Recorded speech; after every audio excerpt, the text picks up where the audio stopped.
네 가지가 가장 중요한 변화라고 보이는데요. 간단히 첫 번째로 이제 내신 중요도가 감소할 것이다. 9등급제가 5등급제로 바뀌게 되면서 1등급이 4%에서 10%로 확대가 됩니다. 4%만 1등급이었는데 10%가 1등급이 되는 거예요. 그래서 1등급이면 우수하다라고 생각했던 그 바운더리가 넓어지게 되는 거죠. 4명만 1등급이었는데 이제 10명이 1등급이 되는 거니까요. 그러다 보니까 내신의 중요도, 어떤 변별력이 좀 감소하게 될 것이다. 그리고 두 번째, 교과 전형과 종합 전형의 구분이 무색해질 것이다. 자, 아까 맨 처음부터 교과 종합 종종 나오고 있는 단어인데 좀 어려우실 수 있어요. 간단하게 말씀드리면 지금의 교과 전형은 숫자를 보는 내신 점수를 보는 전형이다. 종합 전형은 이제 종합적으로 보겠죠. 그리고 숫자뿐만이 아니라 텍스트를 보는 전형이다. 이때 말하는 텍스트가 뭐다? 행특, 세특, 창특 이런 것들을 보는 게 이제 종합 전형이다라고 말씀을 드리겠습니다. 근데 이제 내신의 변별력이 약해지다 보니까 문장, 텍스트의 비중이 더 커질 수가 있다라는 거겠죠. 이걸 이제 서류 평가가 강화된다라고 말씀을 드릴 수 있는데 그러다 보니까 옛날에는 텍스트와 점수 이렇게 나눠져 있었다면은 점점 더 이 생기부 텍스트의 중요성이 심화되면서 점수만 보는 교과 전형이 좀 더 텍스트를 보게 될 수도 있다. 그러다 보면은 이 둘의 구분이 무색해질 수 있다라는 내용입니다. 그다음에 수능 변별력이 강화된다. 자, 내신은 5등급제가 됐는데 수능은 여전히 9등급제예요. 그러면은 내신은 1등급이 100명 중에서 10명인데 수능은 100명 중에서 1등급이 4명이야. 그러면은 5단계로 나눠지는 친구들이랑 9단계로 나눠지는 친구들 중에서 9단계에 있는 친구들이 좀 더 빠르게 이 친구들의 역량이라든지 어떤 이줄 세우기가 가능하겠죠. 그러다 보니까 수능의 변별력이 강화될 것이다. 그리고 수능이 지금은 이제 탐구 과목이 또 이제 13가지인가요? 과학 탐구는 물화생지 원투 이렇게 총 8과목으로 선택 과목들이 나눠져 있었다면 2028 대입 개편 시간에서는 이렇게 총 8개의 과학 탐구 과목이 하나의 공통 과학 사탕 과목이 하나의 공통사회 이렇게 공통 과목화됩니다. 수학도 국어도 지금은 선택 과목들로 나눠져 있는 것들이 하나의 국어, 수학으로 공통 과목화돼요. 그러다 보니까 변별력이 강화되고 한 카테고리에서 싸우게 되는 상황인 거죠. 이제 검색을 해보시다 보면은 이제 수능 정말로 중요해졌다. 중학교, 초등학교 때부터 국어, 수학 공부 필요하다 이런 이제 워딩들이 많이들 보일 수 있는데 그만큼 중요해졌다. 네. 내신을 잘 받을 수 있는 학교에 가는 것도 이제 하나의 전략이지만 그것보다는 애초에 이 기초 역량, 국영수, 사과탐 역량을 쌓아서 공부를 하는 게 의미가 더 커지는 대입이 될 것 같다라고 말씀드리겠습니다. 마지막으로 특목 자사고 가면은 굉장히 똑부러진 더 많은 것들을 배울 수 있다는 건 알지만 내가 갔다가 9등급 깔아주면 어떡하지? 라는 고민을 했던 친구들한테 내신이 9등급에서 5등급제가 되면서 그전이었다면은 아마 2등급이었을 수 있지만은 확대가 되니까 똑같은 실력으로 1등급에 달 수 있겠네? 라는 생각이 드는 친구들에게 특목 자사고가 좀 더 매력 있는 선택지가 될 수 있다. 이런 말씀을 드려보겠습니다. 그래서 왼쪽에 보면은 이게 이제 이런 식으로 생활기록부 점수가 내신 점수가 나오게 되는데요.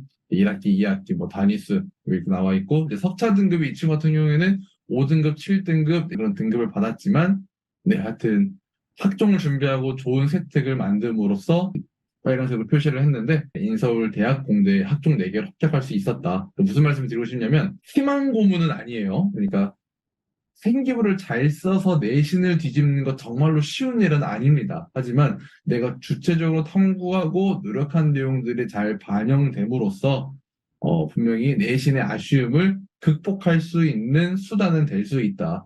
이 친구 되게 폭넓게 많은 고민을 했구나. 성적은 조금 아쉬워도 많은 고민을 했구나라는 걸 볼 수 있는 게 학종 전형이기 때문에 포기하지 말고 열심히 해줬으면 좋겠다. 이렇게 말씀을 드릴게요.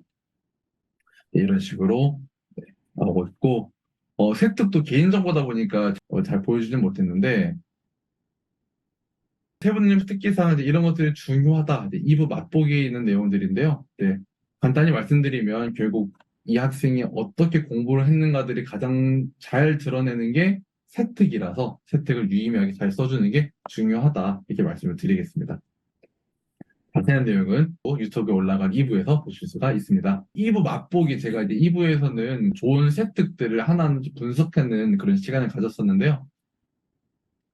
네, 이런 식으로 빨간색만 보시면 될 것 같아요. 위에서부터 차근차근 보시면 이제 어떤 그런 적극적인 태도, 추가 실험, 그리고 사실 선생님이 세특에다가 가장 이런 단어 쓰기 쉽지 않거든요. 근데 이 친구는 가장 빠르게 해내고 그러니까 되게 우수한 친구다라는 것을 이 문장만 봤을 때도 알 수 있다라는 얘기죠. 네, 이렇게 좋은 세특들을 드릴 수가 있는데요.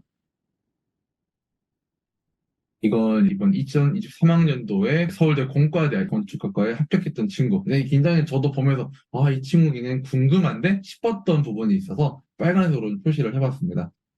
네, 물리현상을 다루는 과정에서 자주 등장하는 물체를 천천히 들어 올린다라는 표현에서 천천히 들어 올린다라는 말의 의미에 대해 깊이 생각하고 질문하여 더 깊이 공부하자. 자, 그러면은 사실 일반적으로 넘어갈 수 있는 단어, 천천히 뭐 들어 올린다라고 할 수 있는데 이제 이 친구는 천천히 누구나 주관적인 개념일 텐데 이 천천히라는 말은 어떤 정도의 느림일까?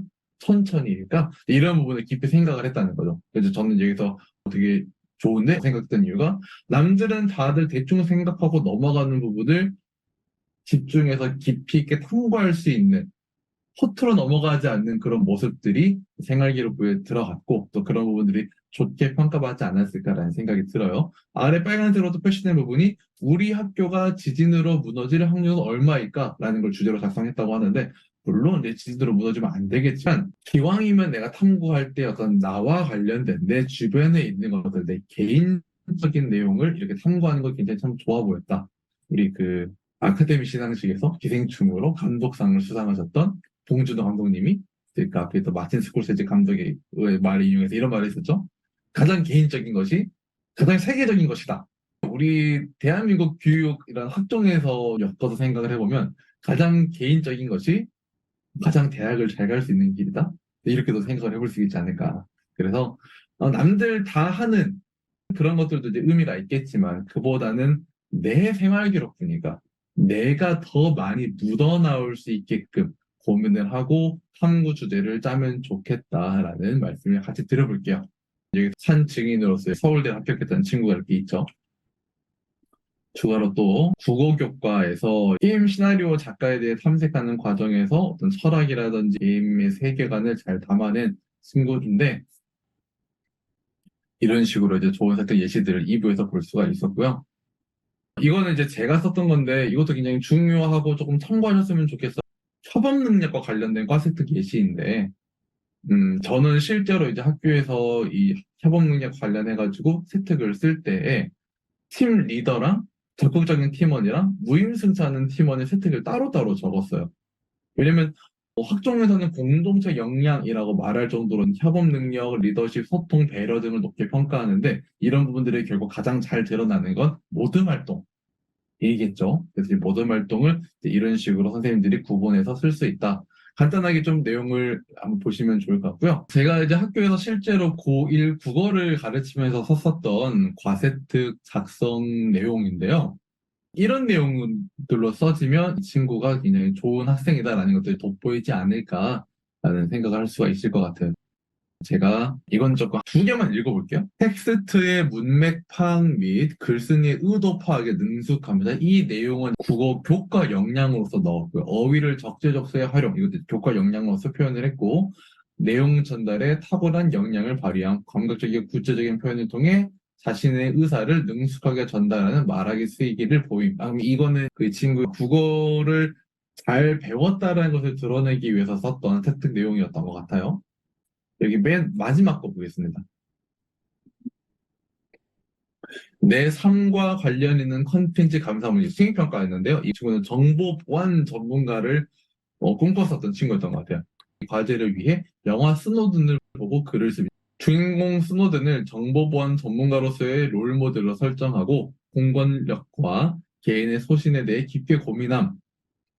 국어에서 보면은 저희가 언어와 매체라는 과목이 있는데 영화라는 매체를 보고 자신을 이제 되돌아보는 그런 내용을 이제 들어간 거죠. 미디어가 만드는 획일적 이미지를 비판하고 영화의 본질을 비판적으로 분석해 미디어 리터러시 요즘 굉장히 핫한 소재죠. 미디어 문해력, 그러니까 미디어를 이해하는 능력, 중요성을 역설함, 자신의 지식에 책임을 지고 사회에 공헌할 것을 다짐하는 점이 인상적임. 우리 친구들이 독서 감상문이든 영화 감상문이든 감상문을 참 많이 써요. 근데 우리 친구들이 들어야 될 내용인데 감상문이라는 것은 결국 뭘 감상했는가, 감상으로서 어떤 걸 느꼈는가를 쓰는 게 감상문이기 때문에 감상문에서 줄거리가 전부가 돼서는 안 되고 이런 식으로 내가 이 내용을 보고 뭘 다짐했다, 이렇게 살기로 했다, 추가적으로 뭘 찾아봤다, 후속 탐구로 이어지는 내용들이 감상문에 담기면 좋겠고 그런 내용들이 이렇게 세특에 쓰이게 된다는 거. 아까도 얘기했지만 가장 개인적인 것이 가장 대학에 잘 가는 길이다. 그래서 이 생기부에 나라는 사람이 어떤 사람인가를 계속 보여주는 생기부가 좋은 생기부다라고 말씀을 드리겠습니다. 자, 굉장히 중요한 포인트 하나. 아까 단톡방에서도 제가 개세특 다룬다라고 말씀을 드렸는데 개세특이 뭐냐? 용량을 보여줄 수 있는 세특이다. 자, 이거는 500자를 추가로 기재를 할 수가 있습니다. 그러니까 일반적인 과목별 세특이 들어가는 500자는 한 학기 또는 1년을 듣고 그 내용을 바탕으로 써지는 500자인데 이렇게 개세특을 쓸 수 있는 이 개세특은 제가 학교 자율화 교육과정이라고도 표현을 하고 수업량 유연화라고도 표현을 하고 16 플러스 1 교육제가 뭐 이런 식으로도 표현을 하는데 대충 뭐냐면요. 이제 기말 끝나고 딱 그 방학 전에 우리 친구들 시험 끝났으니까 되게 놀기 쉽잖아요. 그럴 때 이제 선생님들이 이런 교육주간을 설정을 하셔가지고 이때 좀 더 깊이 있는 수업을 진행을 하시곤 합니다. 딱 하루나 이틀 정도를 이제 선정을 해가지고 이제 그때 여러 동아리처럼 클래스들을 열어놓고 학생들이 신청을 해가지고 이제 듣게끔 해주세요. 그러면은 다른 과세특들은 한 1년이나 한 학기를 들어야 된다면 개세특은 딱 그 하루는 이틀만 들어도 이렇게 500자를 기재를 할 수 있는 옛날에는 특목고에서는 꼭 진행하던 비밀무기였다면 한 2년 전부터는 유연화 교육과정, 뭐 자율화 교육과정, 수업량 유연화 이런 식으로 많은 학교들이 이 개세특을 쓸 수 있는 활동을 진행을 하고 있습니다. 이거는 쓰고 싶다고 해서 쓰는 활동이 아니고요. 그냥 갑자기 이제 내일 개세특 좀 쓸게 활동 좀 할까 이게 아니고 그 연초에 학교 단위로 학교에서 교육과정에 개세특을 쓸 수 있는 시간을 갖겠다라고 명시가 되어야 쓸 수 있는 개세특입니다. 그래서 고등학교를 또 고민하는 우리 예비고1 학생들한테 고등학교를 선정할 때 저는 약간 가장 그 지표로도 삼는 것 중에 하나가 이 개세특을 쓸 수 있는 활동이 있냐 없냐거든요. 다른 친구들은 500자를 추가로 가져가는데 나는 500자를 못 가져간다 그러면 이제 그만큼 나를 덜 주는 거니까 그래서 이제 예비고1 또는 지금 학생 학부모님들께서는 고등학교를 비평준화해서 고등학교를 고민하실 때 그런 개세특을 쓸 수 있는 수업량 유연화 그리고 학교 자율화 교육과정 16 플러스 1 교육주간 이런 내용들이 학교 템플릿에 있냐 없냐 같은 것들을 유의미하게 보시면 될 것 같습니다. 하여튼 이렇게 세특에 대한 내용도 제가 나중에 미니 특강으로 다뤄보도록 하겠습니다. 아래 이제 가상 개세특인데 예를 들어서 이제 그 개세특 수업 시간에 국어, 영어, 심리학을 다루는 반이고 어떤 친구가 국어 국문학과를 지망한다. 그러면 이제 아래와 같은 국어랑 영어랑 심리학을 모두 다 포함한 개세특을 편하게 쓸 수 있다라는 거죠.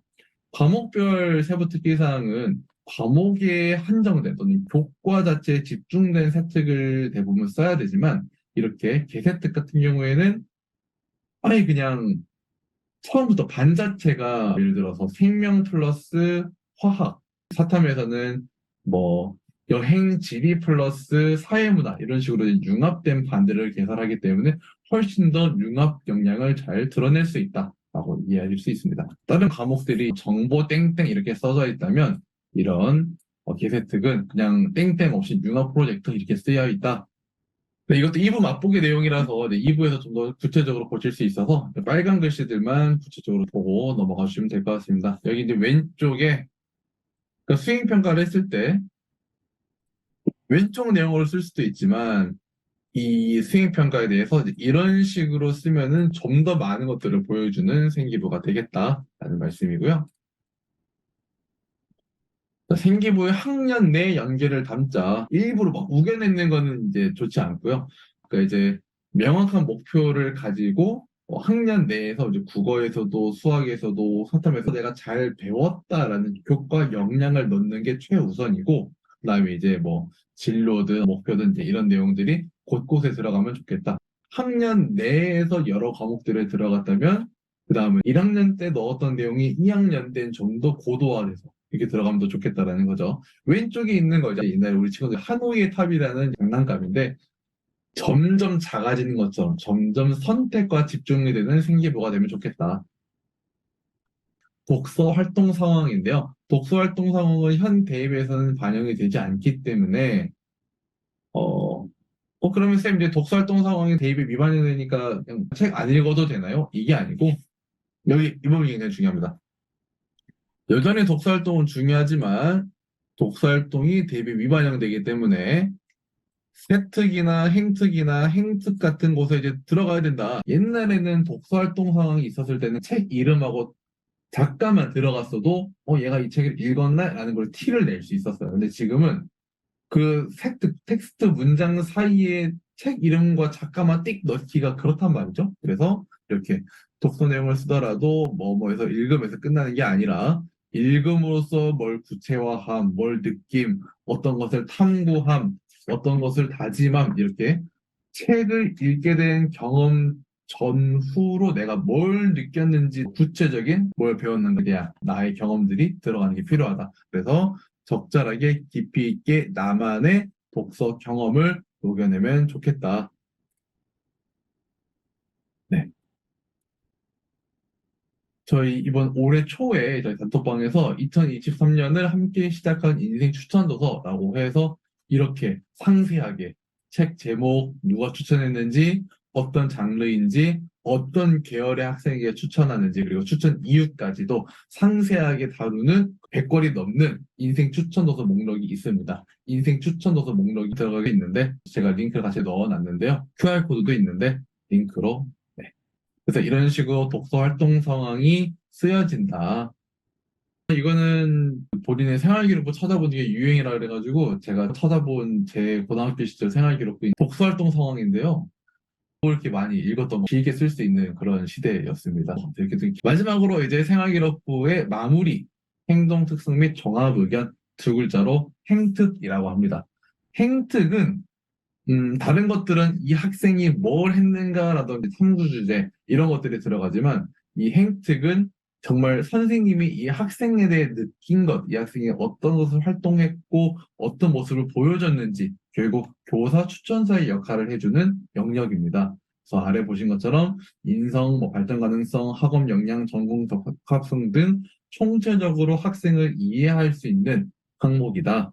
그리고 2학년 행특에 이런 내용이 써져 있는데 왜 담임선생님이 이런 내용으로 써주셨을까요? 라는 등으로 연접 질문도 가장 많이 나오는 영역 중에 하나다. 실제로 한양대 학종 가이드북에서도 이렇게 이 추천서의 역할을 대신한다라고 명시를 해주고 있어요. 제가 그때 다녔었던 이 반 같은 경우에는 연초에 좌우명을 정했었어요. 그래가지고 맨 처음 생특처럼 연초 자신이 정했던 단순한 것이 가장 아름답다라는 좌우명을 늘 생각하며 같은 워딩으로 약간 어필을 했죠. 우리 이 친구는 1년 내내 이런 좌우명을 가지고 생활하는 성실한 친구였다. 이런 내용들을 행택에 녹여냈었던 행택의 예시인데, 네, 같이 참고해 주시면 좋을 것 같습니다.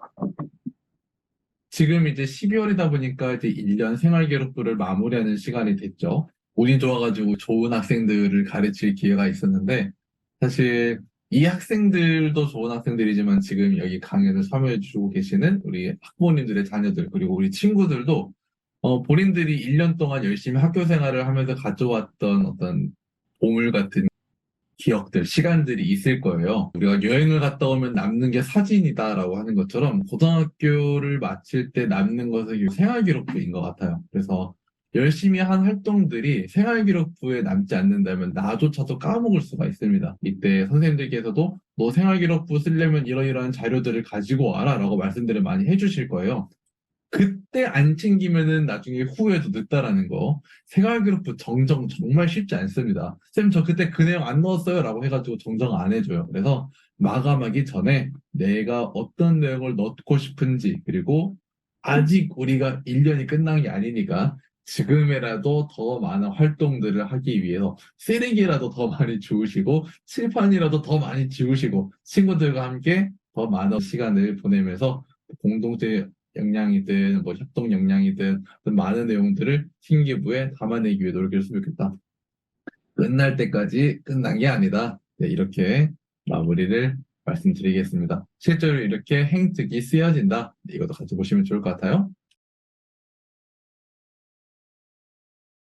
세품교 컨설팅에 대해 안내드립니다. 시간제 대입 컨설팅, 탐구제 컨설팅, 학습 솔루션, 면접 컨설팅, 학기말 파이널 세트, 관련 컨설팅까지 다양한 컨설팅이 준비되어 있습니다. 예약 방법으로는 네이버에 관우쌤이나 세품교를 검색하셔서 프로그램별 상세 정보를 보고 바로 희망하는 날짜와 시간을 골라 예약하시는 방법이 있고요. 어떤 프로그램이 좋을지 고민되신다면 고정 댓글에 컨설팅 신청 양식을 작성해주세요. 소중한 우리 학생을 만나기 위해 학교, 학원, 과외 컨설팅까지 다양한 교육 환경을 거쳐 여기까지 온 것 같습니다. 믿고 맡겨주신다면 그 믿음에 부응하는 컨설팅으로 보답하겠습니다. 이제껏 세품교와 함께한 수많은 후기가 궁금하시다면 저희 세품교가 운영하는 플랫폼 모음 사이트를 소개해드릴게요. 네이버 카페, 유튜브, 인스타그램, 블로그, 단톡방까지 한 번에 편하게 접속하실 수 있습니다. 대입 성공, 행복한 공부, 목표가 있는 학교 생활, 학교 밖 담임쌤 관우쌤이 돕겠습니다.